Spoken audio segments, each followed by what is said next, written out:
What is up, everybody? Welcome back to another episode of Talk of the Tundra, your Green Bay Packers podcast that is a proud partner of the Eurostep Podcast Network and the Blue Wire family. As always, I am your host, Numac, with some Packers news out of 1265 Lombardi Avenue this week as the Packers named their new president slash CEO to take over once Mark Murphy is forcefully put into retirement by the, the Green Bay Packers. And joining me to talk all about this new president CEO and a couple of AFC South predictions later as we begin our tour around the NFL headed into training camp at the end of this month is my lovely co-host Jordan Tresky. Jordan, how are you doing, buddy? I'm doing well. A new day will be dawned. The biggest presidency change of 2024 is here. 2025 specifically. No, it's when it was announced, so that's what I'm going to go with for the Okay, joke. For the that joke. that'll work for the joke. To clarify for the listeners, When's the inauguration? I think it's literally the day that Mark Murphy turned 70.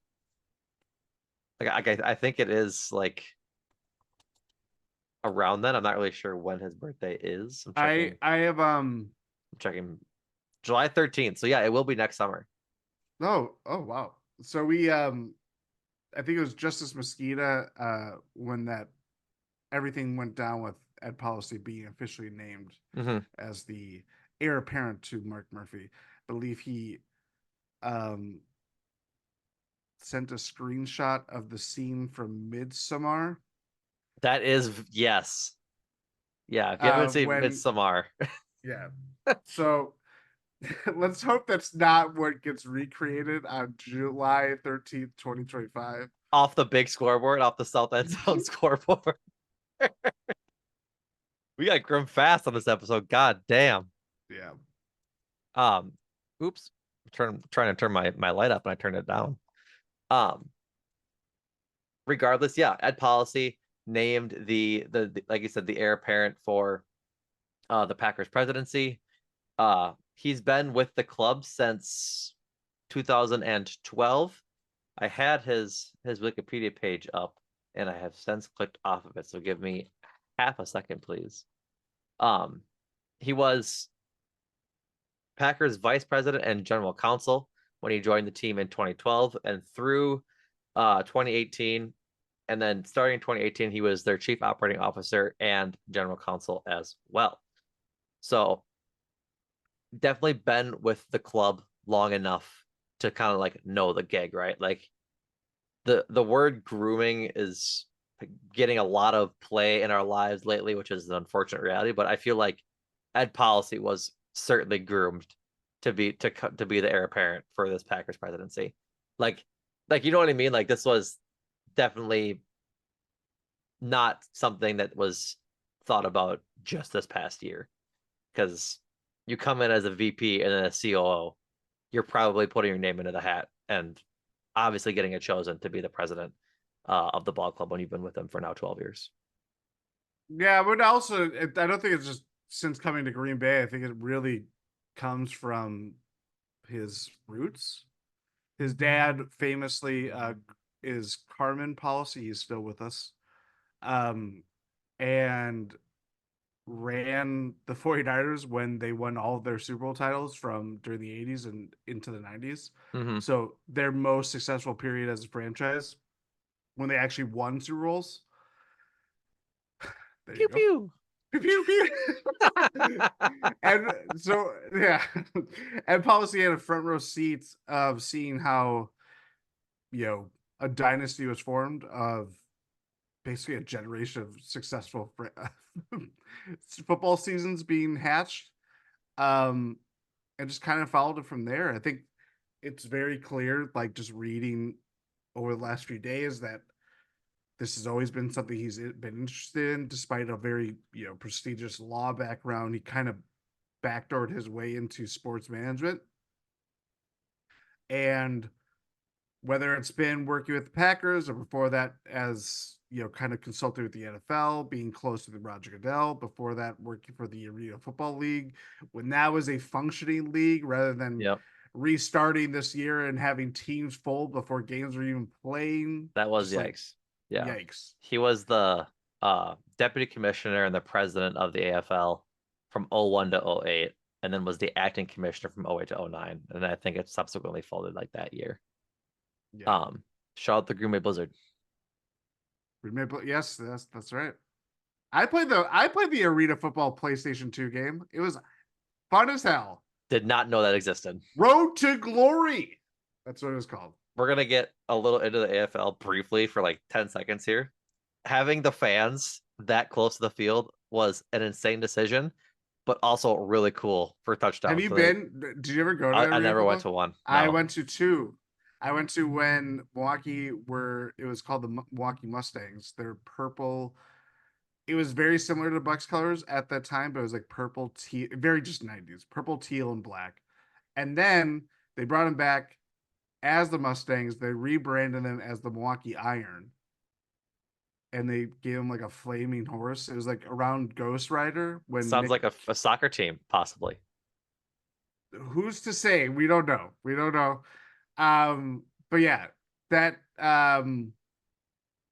very interesting experience. Very interesting experience. And I would always feel very scared for players that were just going to get ice cream sandwiched out of bounds. Because you know what I mean? Yeah. That's arena football. Can you imagine how much our life would be different if we did an arena football podcast? It'd be you and me talking to each other every week, dude. Yeah. Not sure who would be listening at that point. But yeah, like you said, regardless, he's had a long history of football, just like career-wise, solely career-wise, the better part of 20 years, almost 25 now. And so he knows the game inside and out. I think he's like absolutely a football diehard. Like I think you have to be in the front office for that long kind of thing. You have to love the game. Yeah. He was unanimously picked by the Packers board of directors. They considered over 90 candidates. I'm getting this information from Zach Cruz's article for Packers Wire. A quote today from the committee chair, Susan, was it Finko? Quote, we unanimously agreed that Ed Policy is an excellent person to lead our organization, has an inspiring and innovative vision of the future, and gives us great continuity of leadership that will allow for a seamless transition, end quote. I think that's the biggest thing about this, right? Is that with how much success they've had, going from, and correct me if I'm wrong, Jordan, I'm guesstimating here based on my prior knowledge, from Ron Wolf was GM. Never mind. I already started off bad. From Mark Bob Murphy. Harlan? Yep, that's what I was trying to think of. From Bob Harlan to, go ahead, you're raising your finger. Part of my research this week, I'm a very credible podcaster. Did you know that there is a president in between Bob Harlan and Mark Murphy? That's why I wanted you to correct me if I was wrong, because I was going to be wrong. Who was the president between? They was, I believe. Oh, now I'm getting a little fishy here. I believe it was Jack Jones. Okay. Or if it's John Jones. It's John Jones? Is it John Jones? John Jones is the UFC fighter. It is John Jones. It is the UFC fighter? Not him. The one famous for doing illicit drugs and also being a good kickboxer? Very interesting how you sequence those titles. Well, there's a reason he's not fighting anymore. That is true. John Jones was the pick of Bob Harlan initially. He took over as the vice president and chief operating officer until Bob Harlan retired. John Jones takes over for him, has health issues, steps down. So Bob Harlan essentially took over for him as an interim. Got it. Then they found Mark Murphy as an outside hire. But John Jones had been what Bob Harlan, Mark Murphy is to Ed Policy. Yeah. John Jones was for Bob Harlan initially. Yeah. Got it. So with that being said, obviously, so John Jones wasn't in there very long. What the point that this kind of got to was that from Bob Harlan to Mark Murphy, now to Ed Policy, just a long running theme of like institutional and organizational what's the word I'm looking for? Stability.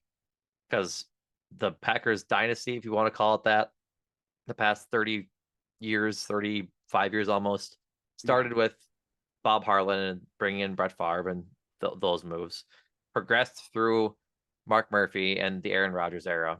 And now that Mark Murphy is retiring, is moving into a new era with Ed Policy, Jordan Love, Matt LaFleur, and the rest of the team and things. But I think just having a guy that was there for like the not the glory years, but a good chunk of when the Packers were competing and what knowing what a winning culture looks like at Lambeau Field, I think it's a perfectly reasonable option to just stick with the guy in house, right? They interviewed over 90 candidates for the job, but I would bet that a lot of that, I don't want to say was procedural because a lot of interviews to go through for strictly procedure, but I also think it says a lot about just Ed Policy that he did make it out of the 90-person interview panel. Yeah, not even just voted unanimously within the board, but the search firm that they contacted for this suggested him too. So that's 2 for 2. Like it was right. I believe it was the current Commanders president, Jason Wright. He was a finalist for the gig. He was. I have not seen any other finalists come out there. I haven't either. And part of that, we know what that looks like when you put your name out there. Like, oh, I was a part of it too. Mm-hmm. It's kind of like trying to get some more leverage within the organization that you're in. But yeah, it seems just like a very easy choice. Now, there are a lot of implications for what that looks like moving forward with the Packers, but for someone who has already kind of made pretty big impact on just the business of the football team, which is we don't really talk about as much, obviously, because it's not as fun. And I'm sure some listeners probably agree. Yeah. But considering over the last 10 years of building out the properties, Titletown District, the kind of making Green Bay a more, they're trying to do that with the draft. Mm-hmm. Try to make it more of a welcoming city, kind of bringing in more touristy vibes just beyond Lambeau Field. That is part of what the Packers do. It's the city's greatest asset. It will never change. So from that perspective, is that he's proved his salt. He's worth his salt. Is that what it is? Is that the phrase? Proved his worth. Rather, why do I just say that? Yeah. He's proved his worth. Yeah. Functionally in that sense. I thought it was really interesting that Matt LaFleur, when he signed his contract extension in the summer of 2022, he shouted out Ed Policy. Mm-hmm. Was not surprised considering that he was the COO, but it's worth mentioning that he's had his hands in things of just not business side, it's football operations. So, he's keeping up to date. What the Packers, how they run, function, operate with Ed Policy, we have no idea. But it is very similar to how obviously the Packers were running when they had to weather the storm with John Jones stepping down, finding Mark Murphy as an outside hire, going through the Brett Favre debacle 6 months after that. Like, those treacherous waters, and it kind of makes sense. Oh, this is why there's a lot of healthy skepticism towards this new guy coming in, wanting Brett Favre to be gone. And it's like, what is this organization coming to, kind of thing, that everybody overreacted to. Right. Yeah. Like you said, I think it's worth noting that the Packers are Green Bay's biggest asset. And like you touched on it, I don't think you said it specifically, but like the Titletown District west of Lambeau is like Ed Policy's vision. Like that was a big part in why they got that created. Like obviously Mark Murphy had a pretty big hand in it as well.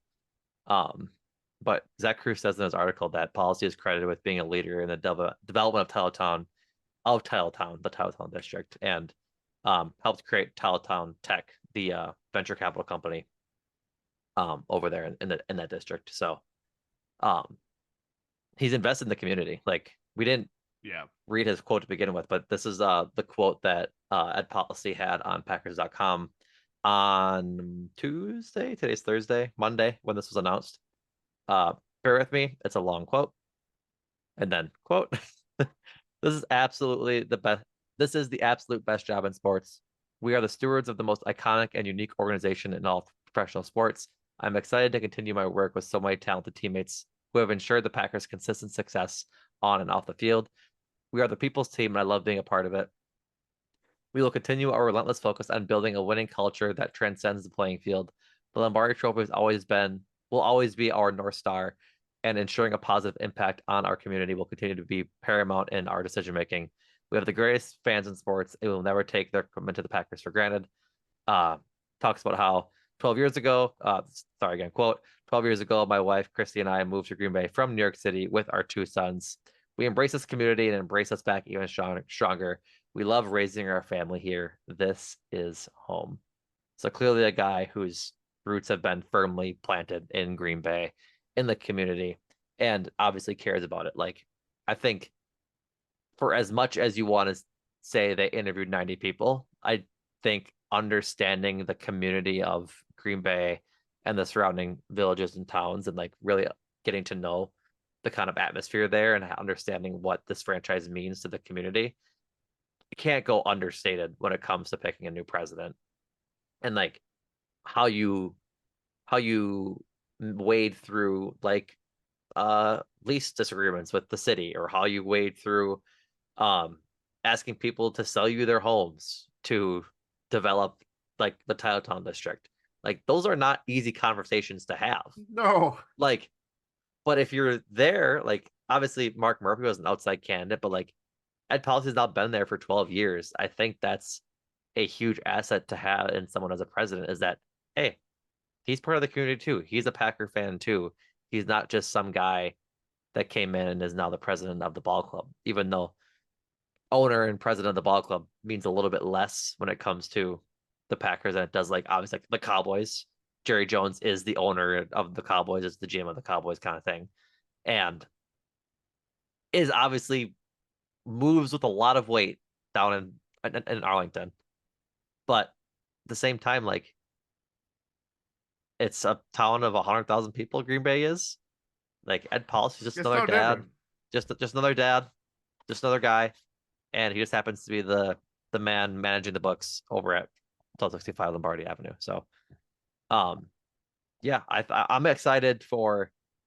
I shouldn't like excited, quote unquote, but I do think it's a cool thing to look at about how like there was Bob Harlan, Mike Holmgren, and Brett Favre for that era of football.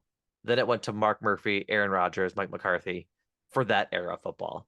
And now we're at Yeah. Matt LaFleur, Jordan Love, and now Ed Policy to see if they can get their Lombardi trophy and bring it back home. Because like each of them had one, right? And now it's, or the two priors had one. Now it's time for this era, for this version of Packers football to go out and get this the franchise another one. And I think it could be be pretty cool if that was the case, right? Right? Like obviously winning the Super Bowl is pretty cool, but to do it across 30 years, across three different owners, quote unquote, coaches, and possibly great quarterbacks, like that's just a cool thing to recognize as a fan. And like the franchise stability is pretty great. Yeah, I mean, he's inheriting a very fun Packers team. One. Two, he we won't we don't want to talk more about like the business side of it, but Mark Murphy is a very outsized presence within the organization. As much as the Packers are billed as the team of the fans running it and everything like that, he still is operationally the guy that's making the big decisions and seeing how the business of the Packers affects the on-field product, and you want to keep things going in a positive upward direction. But it's not fun. It's not sexy to talk about all these kind of things. But No, it is this not. is it's not, but it does affect how you do business and business on the field. You know what I mean? Like, Yeah. the Packers are a profitable organization, and they keep kind of expanding within the city, getting more global kind of looks on themselves, whether that's playing a game in Brazil or Germany a couple years ago or whatever. Just kind of growing the Packers brand is ultimately good. And it just seems like Ed Policy is just kind of built for this kind of gig. That could easily change if things swing in a far less promising kind of way, because we are still in that kind of stage of everything feels possible. Everything, these, you know, this Packers team of the next 3 to 5 years could feels like they could achieve Super Bowl success. It remains to be seen whether that actually comes to reality. But yeah, everything about it is just like everything you want to hear from just an operational standpoint of just how it's like, oh yeah, this seems like the guy, and it made sense from from within the board of directors and the search firm that had to, that they contacted to organize this kind of search. Yeah. I'm glad to see it came to like um a nice like tidy end. So anything else on Ed Policy that you want to talk about, or anything about what the franchise sort of in that realm of um this facet of the Packers? We don't get to talk about it very often. No, but I do think we'll probably just keep an eye on how things kind of, the transfer of power and how that Will there be a peaceful transfer of power from Mark Murphy to Ed Policy? I don't know. I've heard a lot about those East Green Bay fans. I will stop this analogy right now because I mean, I won't defend them. I'm West Side. I'm West Side that Green is Bay. true. So But yeah, we'll see. I think it will be a very interesting storyline to follow underneath the surface, and when July 13th, post July 13th, 2025, and how we will feel kind of the impact of going from Murphy to Policy. Great name too. President Policy. yeah, it's a alliteration, and he's the policy guy for the Packers. Policy maker, Um, risk taker. I'm not sure if it is like when Murphy turns 70, but like regardless of whenever Mark Murphy steps down, I would assume it's sometime after the season. I doubt he'd have a hand in any of the draft stuff and stuff like that. Like the literal draft stuff. Like I'm sure he'll be there and be the president through the draft because that was his main goal as a president of the Packers. One of his main goals, obviously. Um, but if it is July 13th when he's done, like that shareholders meeting is pretty quick after that. So like we'll get to hear from Ed Policy right away next summer. Yep. Going into the season. If we don't hear from him earlier next off season. So just something to think about, and a quirk to, even though we're not even to July 13th, 2024 yet, just Soon. something that popped in my head as we were talking about it. So Yeah, we'll probably talk about Mark Murphy's legacy too, because I think we have to. we'll set a date for July 9th, 2025 for when we talk about that, because Let's it's see. still being written. Let's see. July 9th, 2025 is a Wednesday. Let's go July 10th. Keep with July our 10th. Yeah, let's keep with our Thursday, Friday, maybe the 11th, our Thursday, Friday release times. All right. That does it for Ed Policy Talk.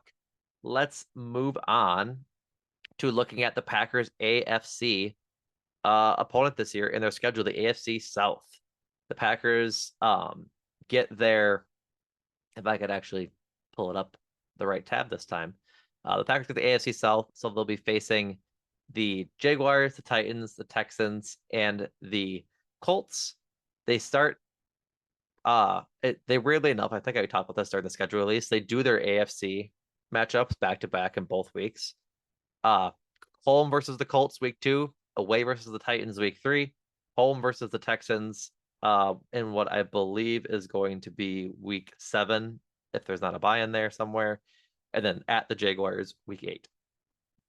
So they get all their AFC matchups out of the way, besides the Dolphins on Thanksgiving, out of the way about the halfway point of the season. So Jordan and I thought it'd be appropriate to kind of go around the AFC South, take a look at what's happening down there, and at the end we'll rank where we think each of these teams are going to finish with all the new additions and new contracts and things like that. So, Jordan, is there a team you want to start with? I think we should end with the Texans, frankly. Oh, I was gonna say, do we start with the division winner? No, I think let's leave that for the end. Let's do reverse order. Who finished last? I believe that would be Tennessee. No, it's probably the Colts. No, Colts they missed out on the playoffs, but they were, I believe, they were 9-8. It was the Tennessee Titans who finished last. Yuck. Okay, yeah, let's start with the Titans then. They their big off-season addition was wide receiver Calvin Ridley to join DeAndre Hopkins up there, as well as what's his name?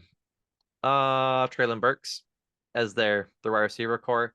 They still employ Will Levis, Mayo Mahomes, I've heard him called, which is certainly a nickname, certainly an aspiration, I would say for sure.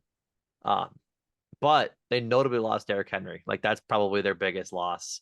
They added Tony Pollard too. Like, they're trying to make moves to be competitive in this division again, but me oh my, I'm not really sure where the Titans are going to be this year. They also fired their head coach, whose name again is escaping me. I know it's on the tip of my tongue. Brian Callahan. That's their new head coach, but they fired Jason Vrabel. That's his name. Mike Vrabel. Mike Vrabel. Jason Vrabel is the wide receivers coach for the Packers. That's right. Okay. Yeah, they fired Mike Vrabel and then hired their new coach. So yeah, I don't know what to make the Titans. They could be they could be bad. Like, I don't know. I honestly, like all NFL teams, it depends on the play of the quarterback and if Will Levis can take any sort of step forward. Bingo. Bingo, bango, bongo. I think that kind of sums it up. But I do think, correct me if I'm wrong, they've made his life a lot easier. Levis's? Yes. Calvin Ridley, Tyler Boyd, DeAndre Hopkins. Solid wide receiver cast. Still Traylon Burks. You can't forget about him. Still Traylon Burks, but there was some trade rumors. It hasn't really worked out for him yet, but maybe it unlocks under Callahan. Let me look at his. There were a lot around the draft. Right. I think. But it more so speaks to him just not fitting in. I think saying it hasn't worked out is a bit of I don't want to say misleading, as that's not the right the right term. But he played in 11 games 2 years ago and 11 games last year. Yeah. Had 33 catches his rookie year, 16 his second year, and he has one career touchdown. But like, when you have Ryan Tannehill throwing 2 years ago, and I think the beginning of last year, I forget who their starter was last year, but then they switched to Will Levis halfway through the season. Like, that offense just wasn't good in the first place. And when you have Derrick Henry, like, you're just going to be in a running offense more often than not.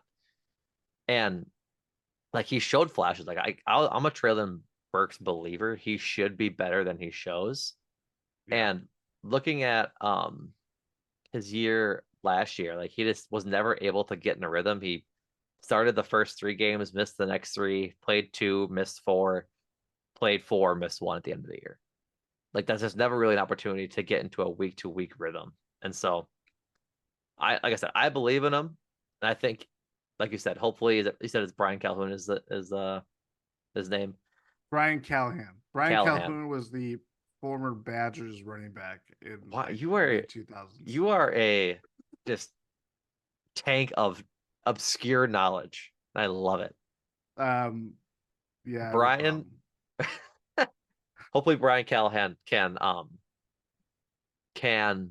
unlock like more of Traylon Burks. Like, if he's gonna be the third option, that probably works out a lot better for him than being wide receiver 1 2 years ago and wide receiver 2 last year. Like, that's under the assumption that DeAndre Hopkins is still has the talent that his name represents, kind of thing. And so I think it's going to be better for him this year. We'll see. They also lost their center, Aaron Brewer. They lost Andre Dillard to the Packers, but that's not really of a loss. Certainly was not when that news broke. No. I'm trying to look at a couple of their bigger contracts that they had. They arguably picked the best lineman in the draft by some experts, J.C. Latham from Alabama, Yep. 7th overall. So you replace arguably the worst tackle NFL lineman in the year last year, or in the league last year, with arguably the best rookie in the draft this year. That'll just help out everything regardless. Did I mention they drafted or they brought in Tony Pollard? I don't think you did, but it is worth mentioning. Yeah, they brought in Tony Pollard to replace Derrick Henry. What that means for Tyjae Spears is a wonderful question. Like, they drafted Tyjae Spears 2 years ago, I believe. That might be last year. 2 drafts ago. Yeah. Yes. He was a rookie last year. He got more work as the season went on, but it's weird to sign Tony Pollard when you invested in a guy like that. But I'm guessing it'll be more of a running back by committee than an actual bell call back and a second back per se. So we'll see that way. They did sign Lloyd Cushenberry too, the Broncos center. I think he was moderately okay, but they gave a pretty big deal, $12.5 million a year, 26 million guaranteed, I believe. So other than that, no other big signings that I'm seeing. So I'm sorry, L'Jarius Sneed. Of course. They got L'Jarius Sneed as well. See, that's where, again, they could easily, they were 6-11 last year, minus 62 point differential. If you was Levis a rookie last year? Yes, he was. Yeah, so another year. So it's basically split. The original starting quarterback has not found a job, Ryan Tannehill. Yeah, he probably won't either, unless there's an injury or something. But that seems like his fate. It all depends on Levis, but I do think that they have invested in the roster in ways that they just didn't really do when they were in a position to succeed and in a position to win the division, not by just default because the other teams are crap. Right. But I don't know. It seems like I would not be surprised to see them leapfrog the other teams in their division. The Colts and the Jaguars? Possibly, yes. Gotcha. Because I don't think they're leapfrogging the Texans, but I could see them. I think Texans are number one with a bullet. I think, at least expectation wise. Mm-hmm. But yeah. Anything else on the Titans, or should we move on to those Indianapolis Colts? Let's go to those Colts. Colts were better than advertised and better than their record leads on last year. Anthony Richardson, I believe, started, I think, 3 or 4 games, if I'm not mistaken. 4 tops. It's got to be 4 tops. Yeah, it wasn't a whole lot, and so obviously having him just play is better for the Colts than not. They were starting Gardner Minshew last year as their backup, and so he started, I believe, 3. He started at 4 and then left midway through 2. Got it. 3. Got it. Okay. And so just having Anthony Richardson play is better than not having him play, because he's a talented quarterback. He's got a hell of an arm and just is a dynamic quarterback with the ball in his hands too, running the ball. I'm not going to call him Lamar Jackson because that's a whole different thing, but he definitely has a preponderance to run the ball as a quarterback, which is why he got hurt last year. He was running the ball and putting his shoulder down too much, and then I think he broke his collarbone on a goal line run, if I'm not mistaken. I believe so too. That sounds about right. But they kept. I'm sorry, not. Who did they draft? Why am I blanking on this? They drafted oh great, I get to butcher his name. Leatatu Latu, the edge rusher out of UCLA. but they also got Adonai Mitchell, the receiver out of Texas that can fly pretty high. He very very Christian Watson-esque receiver. If I'm not mistaken, I believe they re-signed Michael Pittman. No, they franchise tagged him. Yep. And so they still Franchise. have Michael Pittman. Alec Pierce has another year in the system. And like they still have Jonathan Taylor. Like they have pieces They in did lose Zach Indianapolis, Moss. which like isn't the biggest deal in my opinion. Like Jonathan Taylor should be getting a majority of those carries anyways. Yeah. And so what they do, like they re-signed Trey Sermon, like that's just probably who is their backup running back now, Preach. I'd imagine. Preach. Because like remember what Trey Sermon did to the Packers? It wasn't very fun. Preach. So they did lose Isaiah McKenzie. The was he an old Bills? He was on the Bills. He kind of Yeah. got leapfrogged by Gabriel Gabe Davis. Yeah. Then goes to Indy as kind of like that third slot wide receiver, but also return specialist kind of guy. Mhm. They kept a lot of their defensive players like for a team that was pretty good defensively. Like Mhm. Kenny Moore was the best slot corner in free agency. They kept him. Yep. They extended Zaire Franklin, their linebacker. That they cut Darius Leonard or Shaquille Leonard like out of the blue last year? Was that last Middle year? of the season, yeah. Yeah. They re-signed Julian Blackman, who was kind of a lower tier safety target I remember looking at Yep. going into free agency. Extended DeForest Buckner. Mm-hmm. Like they're kind of set up to replicate success. Yeah. From last year. But now you're playing the guy. It's Anthony Richardson, a very talented guy. Don't get me wrong. But I do feel better about where the Colts were with kind of a sure-handed, not flashy backup that was a caretaker for them. You know what I mean? You're talking about Gardner Minshew. Yeah, they could easily kind of. I would not be surprised if they take a step back based on having to go through what hopefully for them is a full season of Anthony Richardson. Right. He'll take his lumps as well as, show why he was taken 4th overall last year's draft. Yes, I believe so. Something like that. Pretty high for sure. Yeah. But yeah, I agree with you. Like Gardner Minshew post Jaguars days isn't really winning you a whole lot of games or getting you to the playoffs, but he is just like a veteran QB that knows how to manage a game. Like that's kind of the most I'm gonna get him. The Raiders think otherwise, frankly, but for the Colts, if you just bring in the playmaking that Anthony Richardson has, like how many wins did they have last year? If the Titans had 6, so the Colts have like 8. I'd imagine something close to that. I can't. Oh yeah, 9 wins last year. Maybe that gets to 10 or 11 if everything like breaks their way. Mm-hmm. I don't think they have the hardest schedule. They face like obviously the Packers, they face the Bears, they face the Steelers, and they face the Vikings, the Jets, the Bills, the Patriots, and the Broncos, and the Giants. Like I'm not gonna say it's a cupcake schedule, but it ain't the hardest. It's not the hardest. Like they're if they have 6 losses, they could have 2 to the Jaguars and 2 to the Texans. Yeah. And they could just drop 2 other ones that had be an 11-6 team. Like that's good, right? Mm-hmm. And so I think that's the super optimistic way to look at this, obviously.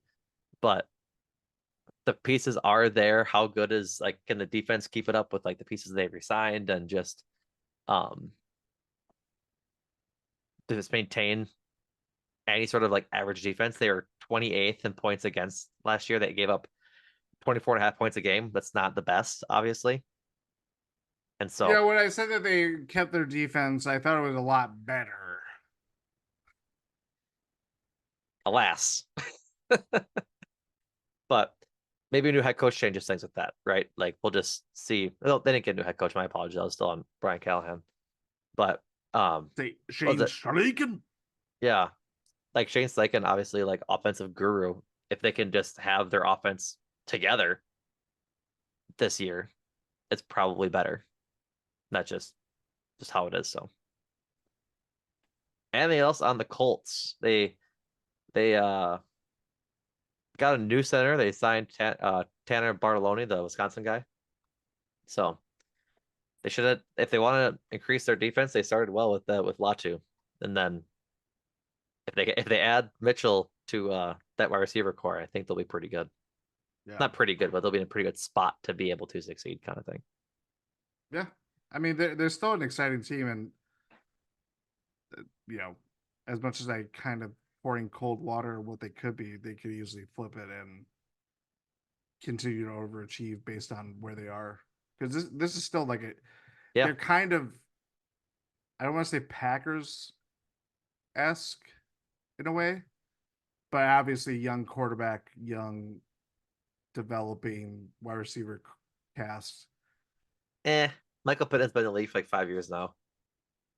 Oh Like yeah, that's true. Yeah. Jonathan Taylor's been in the league for probably like 4 or 5 Who's their years now. tight end? Why am I forgetting? Mo Alley Cox was there. They have a different one. I think it's some white guy, unless I'm thinking of like um the Jack Allen types. Jelani Woods is there.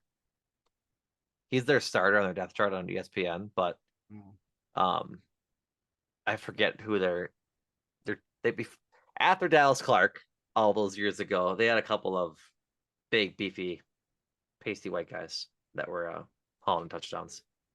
Well, I No like Dallas Cox. Clark. What'd you say? No Dallas Clark. Nope, no Dallas Clark. So no, I forget who it is. But when you have Quentin Nelson on your team, you're doing pretty good. Yeah, definitely. So, No, I don't have any more thoughts on the Colts. There'll be intriguing game too against Green Bay. oh, for sure. We'll get to see right away how they handle running quarterback. Yep. And if it doesn't work out well, I will be happy.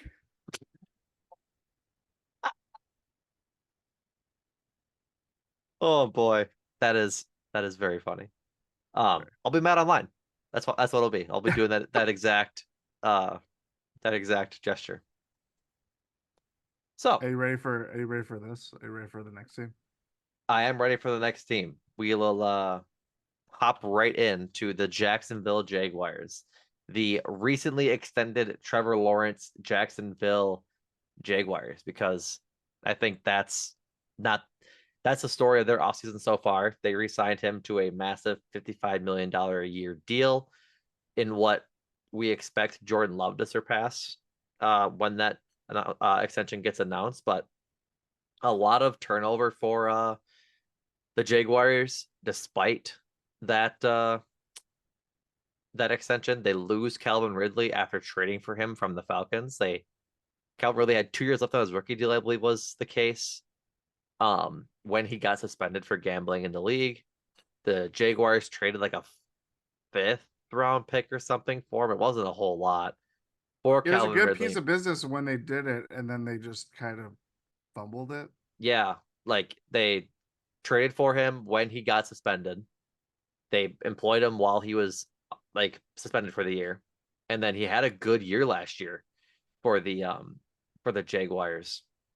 I'm trying to once again get on the right page, but he had a pretty decent year. I think he had over 1,000 yards, if I'm not mistaken. Yeah, he was good. Trying to pull it up quick. Yeah, 1,116 yards, 8 touchdowns, and 76 receptions. Like that's a good year for coming off of a year-long suspension for Calvin Ridley.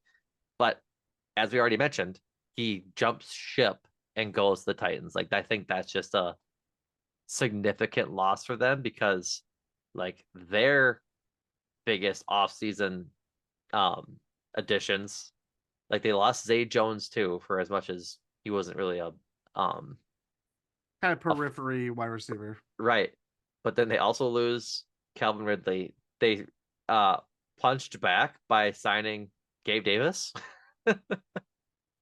Like that was that was their response to losing Calvin Ridley. And they signed some guy named Austin Trammell from the Rams. Like he's an ancillary wide receiver. They signed Devin Duvernay from the Ravens. Like he's ancillary. I just don't know. You're forgetting the Packers connections, Darnell Savage. Yep. I was Uh, hashtag getting there. Josiah DeGuara. sorry. Yeah. You're good. You're good. But yeah, like they end up drafting Brian Thomas Jr., which is a great idea. Like good idea to draft 23rd overall too. Yep, good idea to draft a decent wide receiver after you lose Calvin Ridley. But like their wide receiver room right now is Christian Kirk, Gabe Davis, and Brian Thomas Jr. with Evan Ingram at tight end. And so I just don't really know how well that's gonna work this year per se. Like you said, they've re-signed or not signed, but they signed Darnell Savage to a pretty significant deal. I think it's 12 million guaranteed, 7 million a year. I think it was like a 3-year, $21 million deal, if I'm not mistaken. Those names sound right in my brain. But they let Darius Williams walk, their cornerback, who we had looked at in free agency. They also lost Rashawn Jenkins, their safety. They franchise tagged Josh Allen. They didn't get a deal done with him. They lost a quarterback in Trey Herndon. Obviously, talk about Calvin Ridley, and just like a lot of turnover for this team. And at a position, particularly in your pass catchers, where if you're going to be extending your franchise quarterback, you should have better pass catchers for them. I'd imagine they'll be working on that as the years go by, but I think this year might be a down year for them. They did sign Eric Armstead for what it's worth as well from the 49ers. Mac Jones is on this team after trading for him. Yep. Did you mention that they lost Darius Williams? I did. Okay. I just looked it up on Spotrac. The Jaguars spent the most money this offseason. If you factor in free agency, extensions, clearly, and draft picks, they're by far spent the most money over the Lions. And it doesn't move me is my thing. No, the thing too is that they started off really hot. I had forgotten. I think we talked about this when Lawrence signed this extension. They started off 8-1. Lawrence gets hurt. They slide out of the playoff picture. Doug Peterson they retain, which I thought was a good idea, but they got rid of his assistants. They got rid of the defensive coordinator, which who's the fellow that left them to go to the Falcons? Isn't the Falcons' new head coach a Jaguars? Assistant? Yes, Ryan Nielsen. Yeah, he was a Jaguars guy before he got hired for the Falcons for their head coaching job, and so like, yeah, a new role for someone else to fill in there. I just don't know. I don't know either. Their offensive coordinator his name is Press Taylor. Boy, interesting. Very. Ryan Nielsen's. I wish you could see the picture that I'm looking at. I will send this to you privately of Ryan Nielsen, his headshot for the Jaguars. He has a huge mustache the size of Montana on his face. Montana, Joe Montana. I just think this is kind of they're going. There you go. Yeah, he looks like he'll pull you over going 27 and a 25. That's what he looks like. Sure. He's got a cop stash. That's what I would say. Yep. Doesn't matter. Anyway, I think this is gearing towards they think Trevor Lawrence is just going to save their team. Like, they handed out the big wide receiver contract to Christian Kirk a couple years ago. Right. From when, it was a couple years ago. He was because that was when Cardinal. they went. They eventually went to the playoffs. But that was pre-Calvin Ridley too. Like that was pre-Calvin Ridley 3 years ago, probably now. And And then it's just they spend a lot of money, and their Yeah. GM is kind of a bozo. Yeah. Con. And no, Trent Baalke. Is Con a GM? Oh no, Khan is is the Khan is owner. the Is the owner. owner. In Yeah. my brain, you said GM. In my brain, you said owner. Like I just the wires that connected my brain throughout that. But yeah, like I I'm just go ahead. no, I was just gonna say I just think it's I don't know. I don't know. I don't know what to make of the Jaguars. I just don't think it's very kind of interesting. I just think it's just like, oh, you have Trevor Lawrence. You spent all this time on a franchise quarterback who goes number one, and you kind of built a very just blah team outside of like Josh Allen and whoever else. Yeah. Like I mean like that's the biggest thing, right? Is just that it's like you're spending all this money and it's all for what?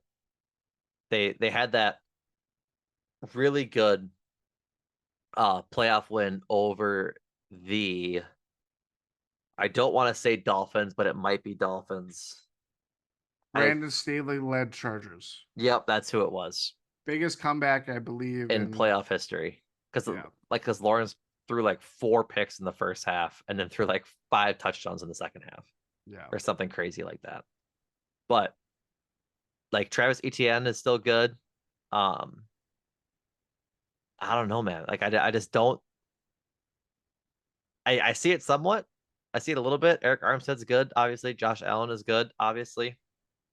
I just don't I don't know if they really get there um throughout like the season just because for that offense to go, I think you need better options than what they have. Like I think Brian Thomas Jr. is going to be wide receiver one by like week 5, 6. He's that good. He might be early. And Gabe Davis is the epitome of hot or cold. Like he's either going for 120 and 2 touchdowns or he's not doing anything at all for you. And Yeah. I don't know. Like I there's definitely a reality because they have Trevor Lawrence and he's been good. But I you can chump check me on this if you want. I don't think he's been nearly as good as advertised coming out of the draft. Like Who? coming out of the draft, coming out of college, Trevor Trevor Lawrence. Lawrence? Yeah. Oh He's yeah, 100%. He was a advertised as like the savior of whoever he's going to whoever he's going to get, like whoever team he gets drafted to, is like he was going to lift that franchise up and lead them to the promised land. And he just hasn't been that. It is why this is.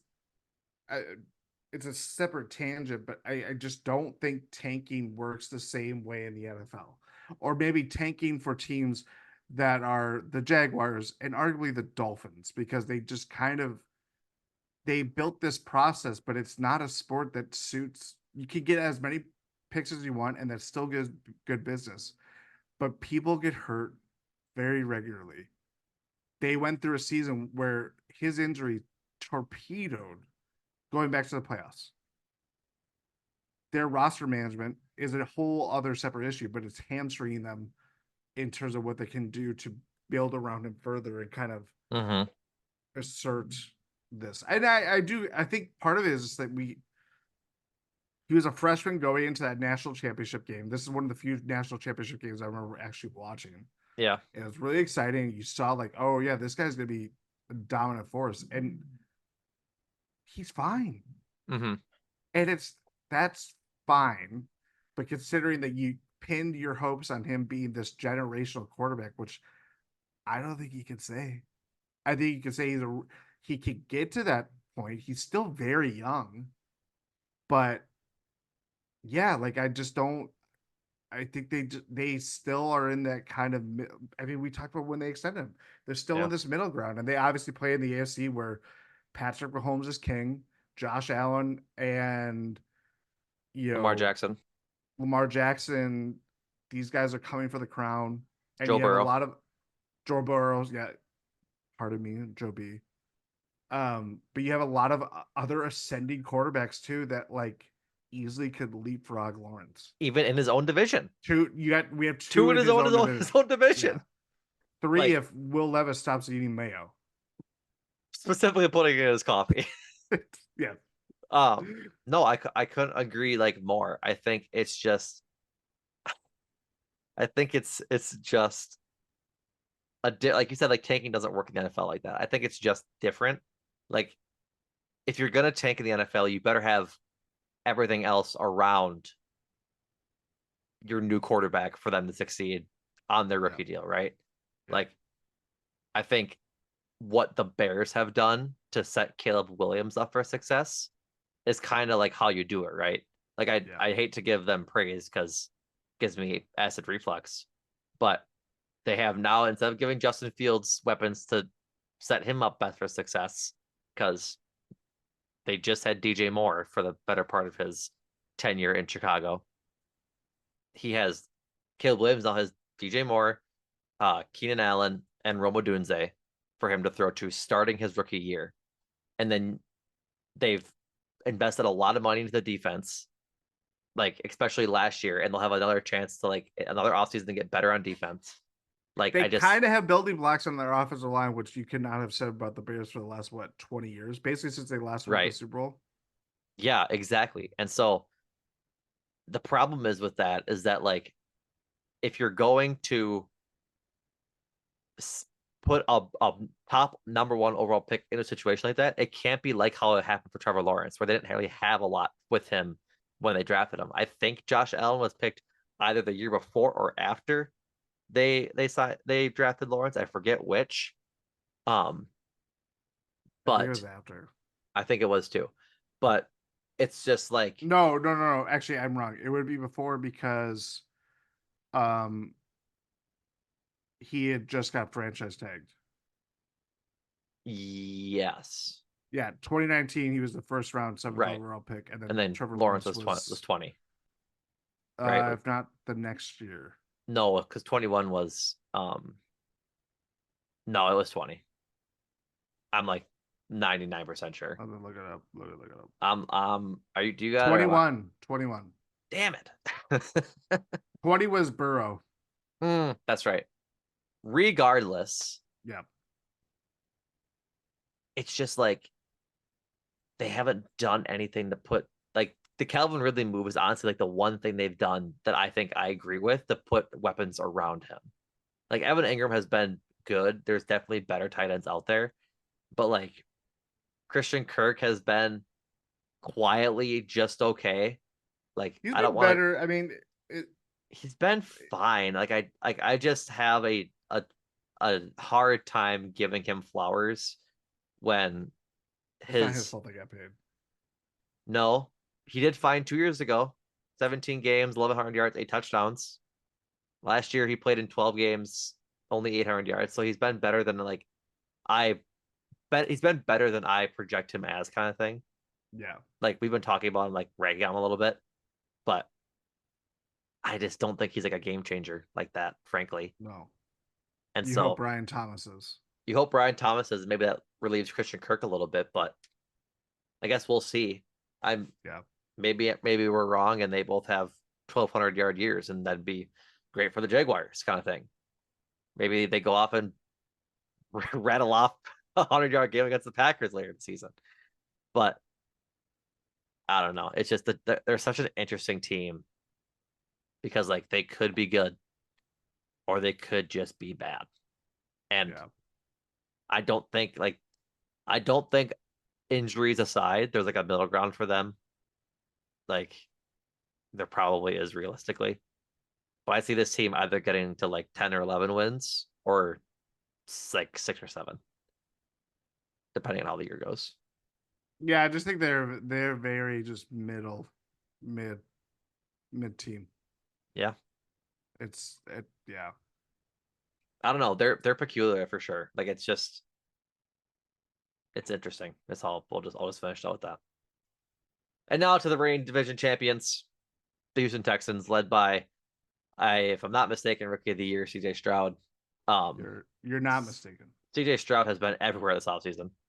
Been on all the podcasts, been doing all the media spots on like I said, various podcasts, TV spots, everything else. They got better. They brought in Stephon Diggs in a trade with the Buffalo Bills. They also brought in Joe Mixon in a trade with the Bengals. They signed Danielle Hunter. Like, this team is set up to be pretty darn good. Second year CJ Stroud, second year of I believe his name is Will Anderson, right? Was the other was the Yep. yeah, the second year of Will Anderson on the defensive side of the ball. Um I just they're probably gonna be pretty good, dog. Like, this is gonna be it's a damn shame that they face the Packers in Lambeau at noon in the fall. Like, Texans, Packers, these teams, two rising quarterbacks, like, all offseason has talked about how, like, who are you starting your franchise with right now if you're starting your franchise, like, with a quarterback? And the three answers were Mahomes, Love, and Stroud. And, like, for this game not to be on national television is just a shame. I think it's going to be an absolute ball of a matchup. It better be. It better be. Yeah, this team, they took a very interesting approach, not unlike the Lions did a couple years ago, where they overachieved, they win the division, they win a playoff game. They're granted they had the number 1 and second overall picks in the draft, so they had a good helping hand there. Yep. But clearly it's kind of this mishmash of young guys with free agents that journeymen didn't really find their niche everywhere and kind of been passed along the NFL. They chose not to bring a lot of those guys. Like Blake Cashman, their starting linebacker, has his career year. He goes to Minnesota, gets paid. Their starting left tackle, George Font, goes back to Seattle. They upgrade their line. They get a guy to pair with Will Anderson with Danielle Hunter. Joe Mixon gives them like a starting level running back where they didn't have one really last year. No, they had Dameon Pierce who fell off who regressed so hard. Singletary had a good year with them, but then moved on to the Giants. Yep, they lost Jonathan Greenard.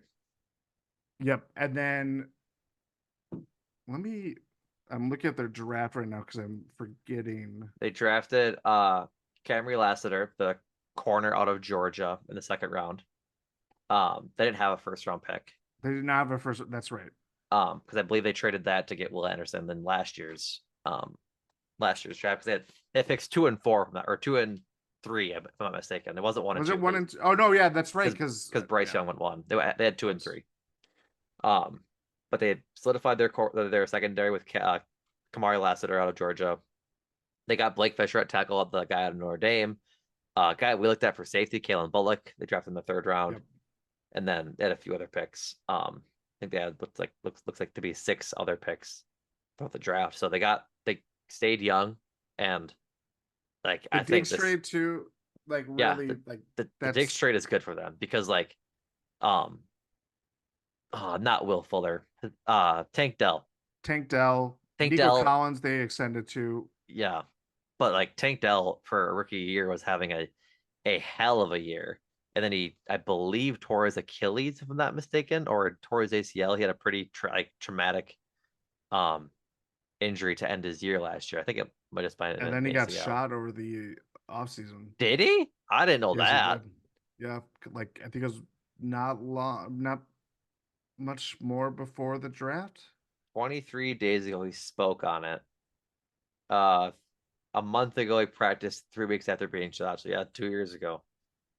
Yeah, that's a minor wound. I'm not really sure how a gunshot's a minor wound, but we'll leave that to American culture.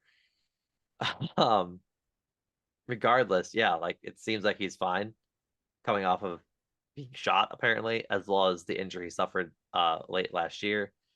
I think he got it. He played in 11 games, so yeah, he suffered it week 11. But he was having a hell of a year. 700 yards, 7 touchdowns in 11 games. You're cooking at that rate, especially as a rookie. Yeah. So then you add Stephon Diggs to that, as well as John Mitchell still exists there. Yes. So I just don't think I don't see how you don't pencil in Houston to win the division again. Yeah, they only won with 10 wins. They only won with 10 wins last year. I think that number easily balloons to 12 or 13. Because Granted, they will be playing better tougher. competition. That's true. And so, but they still have Larry Tunzel protecting CJ Stroud's backside. Like they just have a The lot coach of is really good. yeah. They have Jimmy Ward, the old safety for the Brown. Niners. Oh yeah, No? yeah. I Yeah. think it's Denzel Ward. Yeah, Jimmy Denzel Ward. Ward is Browns, but Yeah. yeah, like this team I think has Super Bowl expectations for themselves. Like I don't think that's a reach to say for them, considering all of the moves they made where they came off of last year. Like they won a playoff game last year. Like they're good and they're young. Like And I they think kicked ass in that playoff game too. they did. Like I think if you're looking, and they even have Tank Dell. Like I think if you're looking at um a team that replicates or like mirrors what the Packers are sort of building, it's the Texans. Yeah. They're young, like they bring in Stephon Diggs, but other than that, they were pretty young at wide receiver. Dalton Schultz is their tight end. Like that's a really great safety valve for He's CJ Stroud. underrated. Yep. And so, like, this is going to be a premier game in the NFL that week, and I don't know how they messed that up to not put this either as America's Game of the Week on Fox or Monday Night Football or Sunday Night Football or anything like that. It's just it boggles my mind, Jordan. It's crazy. Like You're I'm not right one to to Roger. I should write to Roger. Dear Mister, I don't schedule games well. That's a Stan reference for all you M&M fans out there. Plus, they employ a center whose name is Juice Scruggs. Come on, what a name! Strong name alert. Anything else on the Texans, or should we rank how we think the division's gonna finish? Yeah, let's do our little way too early predictions of the division. I don't think it's way too early. We're a month out of training camp. That's true. I'm just trying to get. I know. For the listeners. I know. we'll we'll get into specific win totals, whether it's over unders or putting numbers on it. But yeah, Yep. this is how we're classifying it as we go through each division. Yep. I guess I'll start. Texans 1, or not like top down. We're best to worst. I'm gonna go Texans.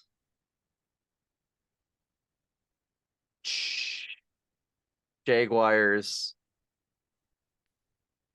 No. Texans. Texans, Colts, Jaguars, Titans is what I'm gonna go with. I think it's the Texans, a chasm. The Colts, a little leap or a little gap. The Jaguars, a bigger gap. Titans. Jaguars. Sorry. Oh Jesus. Jordan. Texans.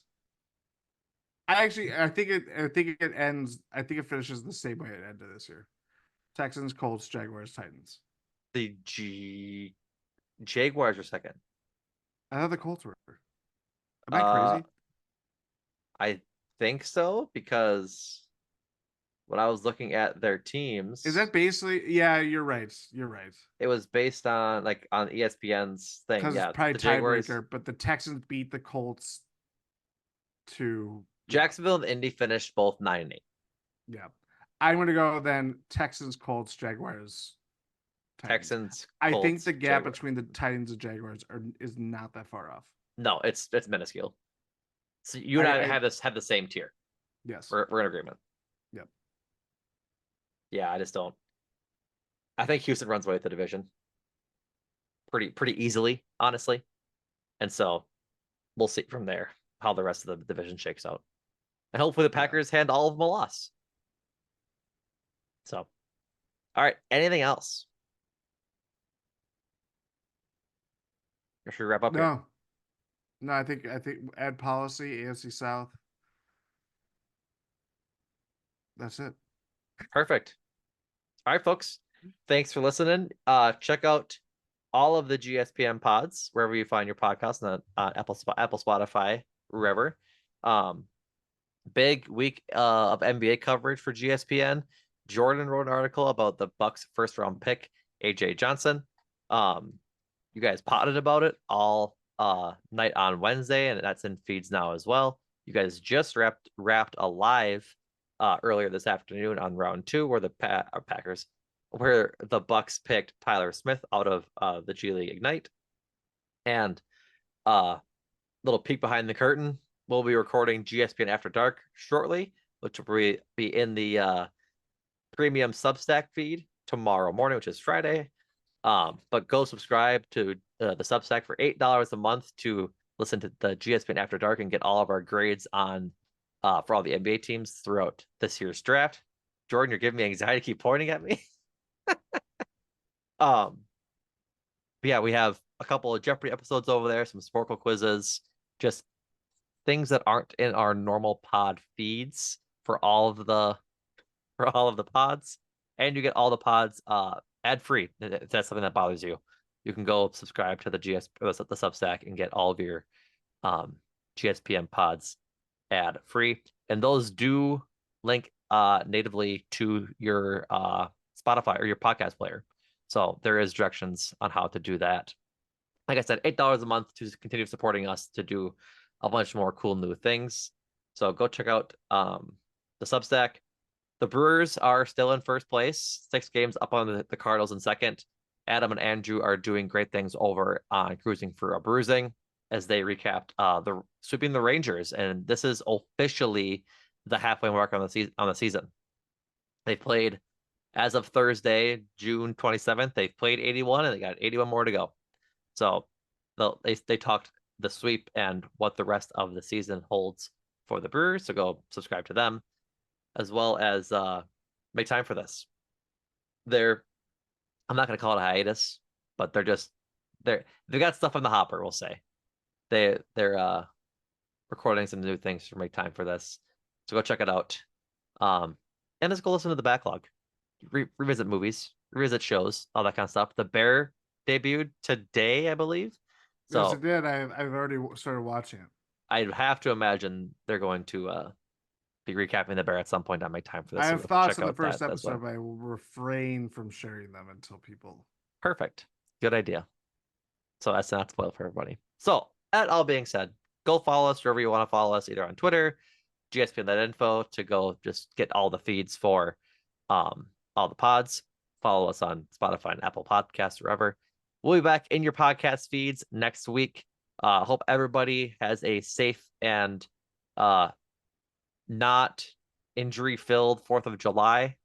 Once that comes around, please be safe with fireworks and things like that. We don't need people losing fingers so then they can't tap on our buttons to give us feedback. And all likes and retweets, all that kind of stuff. But for real, people, be safe. Don't hold fireworks in your hands. All right, folks, that does it for me. Thanks for listening, and Jordan, thank you. Thank you.